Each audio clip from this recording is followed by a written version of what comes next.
Pada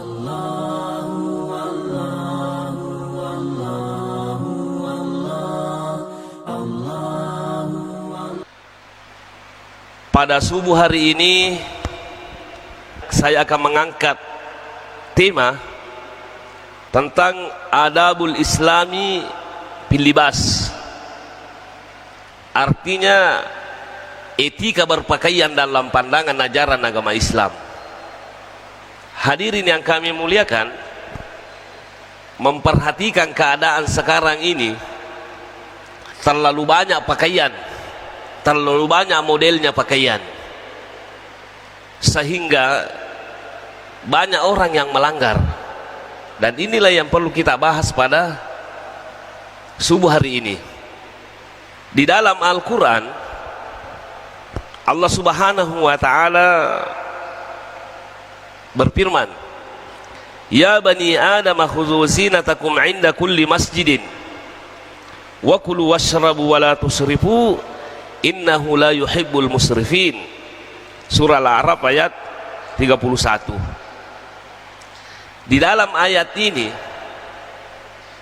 napauangi pong Allah Ta'ala kana, wahai manusia, pakailah pakaianmu kalau kamu ke masjid.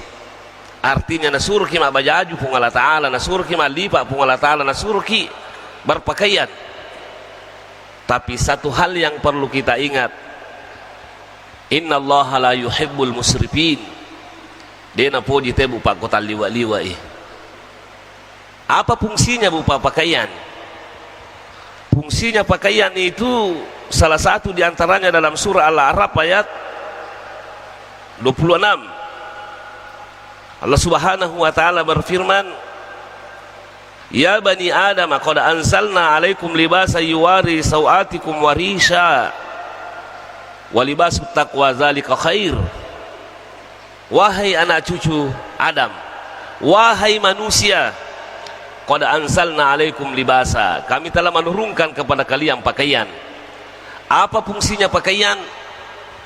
Yuwari sawatikum, supaya dapat menutup aurat kita. Warisha termasuk juga perhiasan. Tapi kita harus ingat baik-baik bahwa pakaian yang terbaik adalah walibasut taqwa dzalika khair. Pakaiannya orang-orang yang bertakwa itu yang paling baik. Apa maksudnya pakaian takwa yang paling bagus? Artinya ia komelo kima bajaju melo kima pakaian, jadilah kita orang-orang yang bertakwa, takut kepada Allah Subhanahu wa ta'ala, sehingga pakaian yang kita pakai tidak sembarang pakaian. Makanya dalam ajaran Islam itu ada beberapa pakaian yang dilarang, ada model tertentu yang dilarang dalam ajaran agama Islam. Jadi pakaian itu yajibu ayyakuna al-libasu satiran li auratir rajuli wal mar'ati. Yang pertama pakaian yang perlu kita perhatikan itu harus menutup aurat. Itu pakaiannya orang-orang yang bertakwa. Mana auratnya laki-laki antara pusat dengan lutut. Perempuan wajahnya dengan tangannya, selain daripada itu adalah aurat. Banyak ulama yang berpendapat seperti itu di luar sholat. Jadi pakaian yang kita mau pakai harus menutup aurat. Ada juga orang yang berpakaian pakai tapi terlalu seksi, tidak menutup auratnya. Nah, hal yang seperti inilah yang dilarang dalam ajaran agama Islam. Sekarang saya lihat fenomena terutama perempuan itu, terutama perempuan. Dena perhatikan ibu pak, model pakaiannya yang penting seksi dan lain sebagainya, itu yang dilarang dalam ajaran agama Islam. Yang kedua, yang dilarang dalam ajaran agama Islam itu tahrimu lubusi ma fihi tasyabuh rijali bin nisa wan nisa'u bir rijal. Kalau kita berpakaian, seorang laki-laki tidak boleh meniru pakaiannya perempuan, dan laki-laki juga seperti itu. Orang ewe pakaiannya harus pakaian orani, makunre harus pakaian makunre, tidak boleh. Banyak laki-laki yang berpakaian seperti pakaian perempuan. Perempuan banyak yang berpakaian pakaiannya kayak laki-laki, itu yang dilarang dalam ajaran agama. Walibasut taqwa dzalika khair. Kemudian Selanjutnya yang dilarang itu, pakaian yang dilarang adalah ayyakuna libasul marati wasi'an. Jadi robu pa makunre ko mapakyaki, harus itu pakaian tak jangan terlalu sempit, jangan terlalu ketat yang malah menampakkan lekat-lekat agak senah, menampakkan lekuk tubuh, dilarang itu. Masulah ralejin nih tolilol lari-lari subuh, kelihatan semua apa namanya lekuk-lekukan tubuhnya, itu yang dilarang dalam ajaran agama Islam. Dan ini yang perlu kita perhatikan. Perempuan tidak dilarang olahraga, silakan olahraga, tapi jangan berpakaian ketat di depan umum. Apa ya kong kata lari komunita nama sulara ketaki lain ini tentu lari ya. Nah ini mengganggu hadirin yang kami muliakan. Selanjutnya yang dilarang adalah tahrimul lubsil hariri wa zahbi ala rijali. Termasuk yang perlu kita perhatikan, idi oronewe tidak boleh sama sekali pakai emas. Kemudian kita juga tidak boleh pakai kain sutra. Karena itu hadirin yang kami muliakan, ada adab dalam berpakaian. Di antaranya adalah minal adabil islamiyati fil libasi alla yalbisar rajulul muslimu al harira mutlaqan sawa'un kana fi saubin aw imamatin aw ghairihima liqauli Rasulullah sallallahu alaihi wasallam la talbasul harira fa innahu man labisahu fid dunya lam yalbashu fil akhirah. Sekali lagi Bapak, saya ingin ingatkan kepada kita semuanya bahwa salah satu etika berpakaian, terutama kita laki-laki, itu tidak boleh pakai kain sutra. Kalau tidak salah bahasa Bugisnya sabedi. Apakah bajunya terbuat dari sutra, apakah celananya, sarungnya, tidak boleh pakai sutra.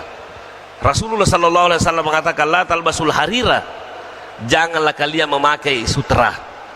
Barang siapa yang memakai sutra di dunia, maka di akhirat nanti dia tidak akan pakai sutra lagi. Kemudian hadirin yang kami muliakan, hadis Rasulullah sallallahu alaihi wasallam mengatakan lagi, inna hazaini haramun ala zukuri ummati. Jadi rubu panabita wa qad akhadha hariran fajalahu fi yaminihi wa zahaban fajalahu fi shimalihi. Dia mengambil kain sutra di tangan kanannya, kemudian dia pegang emas di tangan kirinya. Nah, pemakanan Nabi keduanya ini haram bagi laki-laki. Keduanya haram bagi laki-laki. Kemudian maka Nabi Muhammad sallallahu alaihi wasallam, wa hurrima libasul hariri wa zahabi ala zukuri ummati wa uhilla linisaihim.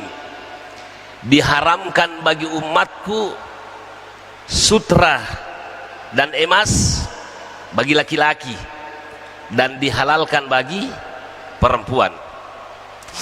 Nah hadirin yang kami muliakan, dalam pembahasan ini ada beberapa catatan yang tadi saya catat dalam kitab Nushatul Muttaqin. Catatan yang pertama tentang sutra, tahrimul lubsil hariri fid dunya ala rijalil balighina. Diharamkan bagi seorang laki-laki yang sudah balik memakai kain sutra. Berarti kuana nabicu wadimo. Makanya dalam kitab Fathul Qarib itu tadi saya baca, ya kuana nabicu wadimo lebih pakai sutra. Anak kecil boleh, tapi orang dewasa tidak boleh. Wal hikmatu min zalika tarkul fakhri wal khuyala. Apa hikmahnya Bapak kita dilarang pakai sutra? Mungkin orang-orang dulu itu kalau dia pakai sutra banyak yang menyombongkan diri, banyak terlalu bangga dengan pakaiannya, sehingga itu mungkin salah satu penyebabnya dilarang. Atau awit tasyabuh bil musyrikina, atau mereka dilarang pakai kain sutra karena menyerupai orang-orang musyrik, menyerupai dengan non muslim yang tidak perhatikan pakaian. Kemudian catatan yang tadi saya baca, anna man khalafat tahrima walubasal hariri fi dunya fa innahu yu'aqabu bidukhulin nari illam yatub wa yastaghfirillah. barang siapa yang menyalahi perintah Allah Subhanahu wa ta'ala, dia dilarang pakai sutra, dia dilarang pakai emas, tapi dia memakai, walaupun dia tidak sombong, dia akan dimasukkan nanti ke dalam neraka apabila dia tidak bertaubat. Kemudian, inna minan na'imil akhirati lubsal hariri, sebagian daripada nikmat Allah Subhanahu wa ta'ala di akhirat, ternyata pakaiannya ahli-ahli surga itu adalah sutra. Makanya dalam Al-Quran, walibasuhum fiha harir, pakaiannya nanti orang-orang yang di surga itu adalah kain sutra. Kemudian selanjutnya, yustasna min tahrimi lubsil hariri ba'dal halatil mardiyati kajarabin wahikatin. Ada pengecualian, kain sutra memang diharamkan untuk dipakai laki-laki, akan tetapi ada keadaan-keadaan tertentu yang dibolehkan. Contohnya, kita gatal-gatal boleh pakai sutra, atau mapelalat daki yari ga macakilat daki, kita tidak bisa tahan panasnya. Nah kebetulan dia gagawat dingi pakai mak buwong, dia gaya pakai di masalimu kecuali sutra, maka boleh memakai sutra karena dalam keadaan darurat. Aja tuh maka taruh ini mati kak. Yang penting saya berada dalam perintah Allah Subhanahu wa ta'ala, tidak boleh, karena itu namanya darurat. Nah, apalagi tahrimul julusi alal hariri min ghairi hailin wa huwa qaulul jumhur, termasuk bupa dilarang seperti begini, sujadata terbuat dari sutra itu juga dilarang, karpeta dari sutra kita tempati duduk itu dilarang menurut pendapat jumhur ulama, kecuali ada pelapisnya. Nah, kemudian tahrimul hariri al murad min nususil ahadisi wal hariru tabi'il ma'ruf wa ammal hariru sana'i fala yadkhulu fit tahrim. Yang sutra yang diharamkan ini adalah sutra yang asli, ketelah asli yang terbuat dari ulat sutra. Jadi kalau ada sutra, karena kan sekarang perkembangan teknologi luar biasa, ada sutra yang tidak terbuat dari ulat sutra itu dibolehkan, kecuali samanna degaga pasilengan sutra asli si bayar sutra bikinan manusia, itu perlu hati-hati, perlu hati-hati. Tapi selama nisamoto pasilengan karena palsu ya asli, maka itu tidak diharamkan. Kemudian itu adalah persoalan masalah al-harir, masalah sutra. Wa minal adabil islamiyati fil libasi aidan alla yutilal insanul muslim saubahu sawa'un kana hadza saubu rakhisan aw ghaliban wa dzalika alla yatajawasa ka'baihi liqauli Rasulullah sallallahu alaihi wasallam ma asfalal ka'baini minal izari finnar. Kalau kita berpakaian, kita tidak boleh isbal. Usahakan ibu pak mak bajaju ki masulara ki dalam lipa ki pakaian ta itu jangan melewati mata kaki, jangan melewati mata kaki, karena ini hadis Rasulullah sallallahu alaihi wasallam, ma'asfala minal ka'baini ma'asfalal ka'baini minal izari finnari. Pakaian yang melewati mata kaki itu pemiliknya nanti akan dimasukkan ke dalam neraka. Makanya ada hadis ini, Rasulullah mengatakan la yanzurullahu ila man jarra saubahu khuyala'a. Maka Allah Subhanahu wa ta'ala tidak memandang dengan pandangan rahmat nanti di akhirat orang-orang yang menurunkan pakaiannya melewati mata kaki dengan catatan dia orang sombong. Nah, makanya ada catatan di sini, saya catat tadi dalam kitab itu Nushatul Muttaqin, syarahnya Riyadhus Shalihin. Dia mengatakan bahwa innamal a'malu binniyat walidzalika takhtaliful ahkamu bi ikhtilafin niyati. Karena ini tadi salah satu pas sabaranna nailarat atau isbal, karena pada zaman Rasulullah sallallahu alaihi wasallam itu ciri-cirinya orang sombong itu ya kumak bajajui, masalarai, malipai, melewati mata kaki pakaiannya. Tapi maka dan regurutani innamal a'malu binniyat. Kan tadi masalah kesombongan. Makanya niatnya orang kita perlu perhatikan. Aga niatna nama qaru. Apa niatnya sehingga dia menurunkan pakaiannya di mata kaki, melewati mata kakinya. Jadi yang jelasnya al-wa'idu fil hadis liman atala saubahu hatta jarrahu alal ardi takabburan wa ajaban. Orang yang diancam tadi itu akan dimasukkan ke dalam neraka karena melewati mata kakinya pakaiannya, itu adalah orang-orang yang sombong ketika berpakaian. Itu yang perlu kita pahami. Catatan ini apa namanya, aku catat tadi dalam kitab. Kemudian al-karahatu fi isbalil izar inda adamil uzri wa huwa kabiratun idza qasada bihi al-kibaru. Jadi ternyata walaupun kita tidak sombong, termasuk juga dimakruhkan itu pakaian tak melewati mata kaki. Karena mungkin saja kita tidak sombong ketika memakai, tapi mungkin lama kelamaan bisa berubah niat. Makanya lebih baik kita hati-hati.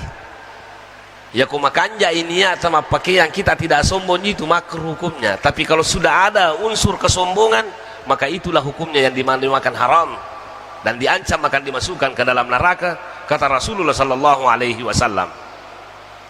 Kemudian tahrimu jarrus siyabi alal ardi khuyala wa inna may yaf'al dzalika la yanzurullahu lahu nazratan rahma yaumal qiyamati ma lam yatub. Tadi di sini sebutkan bahwa orang yang mengulurkan pakaiannya melewati mata kaki dengan sombong, maka itu haram, dan Allah akan tidak memandangnya dengan pandangan rahmatnya di akhirat. Pandangan kasih sayang. Apa maksudnya pandangan kasih sayang, Pak? As-surimunri masih samana tawe. Karena terlalu banyak orang yang mau disidang, diminta pertanggungjawabannya di akhirat, jadi masuk sakimatu. Tapi kau masih nyawana pun Allah Ta'ala mitaki wadi, jadi dipermudah pemeriksaan tak. Tapi kalau ada orang yang melewati mata kakinya karena sombong, maka Allah Subhanahu wa Ta'ala nanti dekna yang masih bangsa nanaro. Nah, apalagi yang perlu kita pahami di sini, bahwa ternyata ada hadis yang mengatakan ada orang yang pergi sholat, lupa masum pajang masum pajang, ternyata pakaiannya melewati mata kaki. Maka dia Nabi tanya, lo kumusile jenemi ko, lo kumajene memang 3 kali diulang-ulang berwudu. Ada hikmahnya, Pak, bukan membatalkan wudu itu, tapi kata ulama kita sinangi usur makoli-koli lo majene, karena dia berbuat dosa sarekom ya dampang dosa na makoli-koli majene. Nah, itu persoalan masalah, Pak, masalah isbal. Selanjutnya Rasulullah sallallahu alaihi wasallam mengatakan ilbasul bayadha fa innaha atharu wa atyabu wa kaffinu fiha mautakum. Termasuk ternyata Rasulullah sallallahu alaihi wasallam mengatakan ilbasul bayadha, nasuruh Nabi tabu pak pakai putih, karena ternyata pakaian putih itu pakaian yang paling bagus dan paling bersih. Terutama saya ingin ingatkan kepada ibu-ibu, yang paling bagus itu, Bu, Pak, kerudunta, Bu, pakaian putih. Sekarang perempuan yang terlalu banyak warnanya pakaiannya. Perempuan dibolehkan ke masjid itu dengan catatan jangan membuat fitnah, jangan mengganggu laki-laki. Artinya kumigalat dan digayata, migalat dan diwarnana pakaiata itu bisa mengganggu laki-laki. Makanya saya ingatkan, pakaian kerudung yang paling bagus itu adalah pakaian putih. Laki-laki juga pakaian putih yang terbaik. Tapi salahkah kita kalau pakaian hitam seperti ini? Salahkah kita kalau pakaian merah? Tidak. Makanya dalam kitab Riyadhus Shalihin itu Imam Nawawi menulis satu bab, babu istihbabi saubil abyad wa jawasul ahmar wal ahdar wal asfar wal aswad. Bab tentang disunnahkan berpakaian putih, akan tetapi dibolehkan di pakaian merah, boleh juga pakaian hijau, boleh juga pakaian kuning. Rasulullah sallallahu alaihi wasallam banyak pakaiannya itu. Rasulullah pernah pakai pakaian hijau. Malahan ada mengatakan bahwa sunat itu pakai warna hijau orang. Kenapa? Karena pakaiannya ahli surga nanti warna hijau. Rasulullah sallallahu alaihi wasallam serbannya serban hitam. Rasulullah pernah pakai baju merah, makanya itu dibolehkan. Cuma warna putih yang diperintahkan. Kenapa bupa warna putih? Adalah lambang kesucian. Artinya kau pakai putih ke ingarang ipawalunge, maka satu saat nanti anda dikapani dengan kain putih. Kenapa bupa bagus kalau kita pakai yang putih? Saya pernah membaca bahwa ketika terjadi perang Uhud, malaikat itu datang membantu Rasulullah sallallahu alaihi wasallam. Ketika terjadi perang Uhud itu, ada malaikat yang datang membantu orang-orang muslim pada waktu itu. Ternyata pakaiannya malaikat pada waktu itu adalah berpakaian putih. Jadi makanya aku mau putih. Tapi dia tola salah aku mau baju mamolok pada dia tola menggama bagi cok lah dan lain sebagainya. Kemudian hazal hadisu yadullu ala masru'ati lubsil bayadi wal amru fi lil istibabi laisa lil wujub. Hadis ini memerintahkan kita untuk pakaian putih, tapi bukan wajib, cuma istihbab. Makanya aku mau pakai putih ki. Ini menurut syarahnya dalam kitab Nusratul Muttaqin. Kemudian selanjutnya yang perlu kita pahami di sini adalah tentang adabnya. Wa minal adabil islamiyati an tutilal mar'atul muslimatu libasaha ila ayastura qadamaiha wa antasbala himaraha ala ra'siha wa tastura unukaha wa nahraha wa sadaraha liqaulihi ta'ala ya ayuhan nabiyyu kulli azwajika wa banatika wa nisa'il mu'minina yudanina alaihinna min jalabibihinna. Perempuan ini jadi polemik sekarang ini. Perempuan kalau berpakaian ki, usahakan pakaian itu antutila matu muslimah libasuha ila ayastura kadamaihi, palamperi wibajuta sampai ke kaki. Makanya ia komitauki magasan magis sakutanai pakai apa macarai pematu. Saya lihat ada solusi pakai kos perempuan itu. Pakai kos si makun reye. Ya komitauki macarai pakai tatagis sakutanai itu bisa pakai kos. Kemudian jilbabnya itu, jilbabnya perempuan itu turun sampai ke dada. Itu kesepakatan para ulama. Bagaimana bupa dengan cadar sekarang ini? Banyak saudara-saudara kita yang pakai cadar, matanya bawa pita, matanya bawa pita menutupi wajahnya. Bagaimana hukumnya cadar? Apakah wajib perempuan pakai cadar atau tidak? Saya mencoba membaca ini beberapa pendapat dan mengkonsultasikan juga dengan dosen-dosen Al-Azhar. Saya lihat ketika Syekh bin Bas ditanya tentang masalah niqab, masalah cadar, apa kata beliau? Al-mar'atu auratun wan niqabu fi haqqiha wajibun wa huwa satrul wajhi wa tasturu jami'a badaniha anil ajnabi. Menurut pendapatnya Syekh bin Bas bahwa perempuan itu adalah aurat.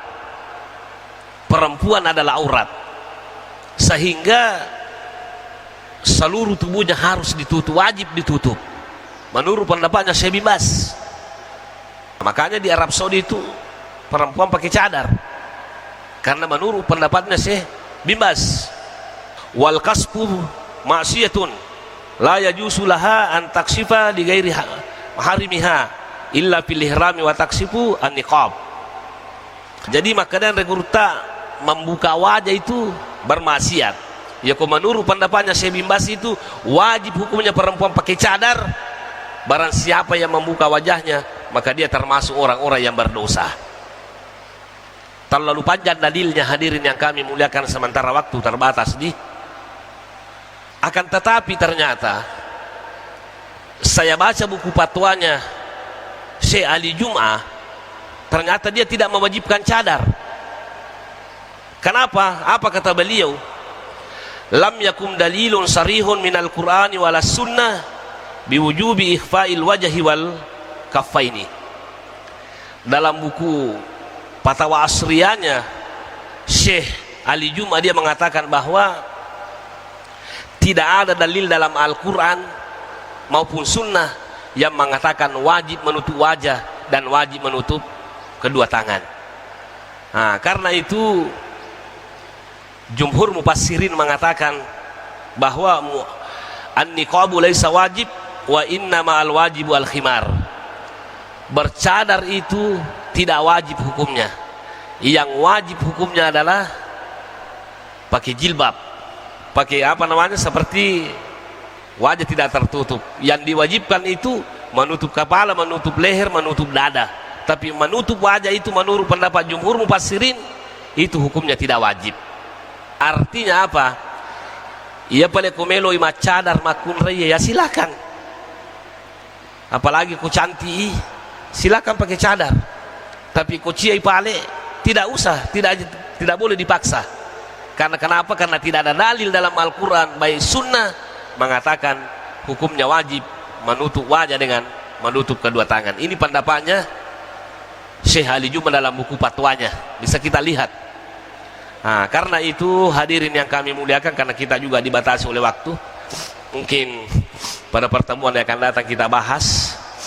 Jadi intinya perlu upaya perhatikan pakaiannya. Jangan cuma bagus modelnya, jangan cuma bagus warnanya, tapi usahakan jangan melanggar aturan-aturan agama, karena dapat membahayakan hidup tadi dunia, terlebih-lebih lagi membahayakan hidup tadi akhirat kelak. Sebagai penutup, mari kita sama-sama berdoa meminta kepada Allah Subhanahu wa taala sarekomangi perintah napung wedding ipigau dan niri papisangkan terutama persoalan masalah pakaian. Amin. Bismillahirrahmanirrahim. Alhamdulillah wassalatu wassalamu ala Rasulillah. Rabbana zalamna anfusana wa lam taghfir lana wa tarhamna lanakunanna minal khasirin. Wa ighfir lana wa ikhwanana alladhina sabaquna bil iman wa la tajal fi qulubina ghillan lil ladzina amanu rabbana innaka ra'ufur rahim. Allahumma inna nas'aluka al-huda wat tuqa wal afafa wal ghina. Rabbana atina fid dunya hasanah wa fil akhirati hasanah wa qina adzabannar. Subhana rabbika rabbil izzati amma yasifun wa salamun alal mursalin walhamdulillahi rabbil alamin. Sekian dan terima kasih. Assalamualaikum warahmatullahi wabarakatuh.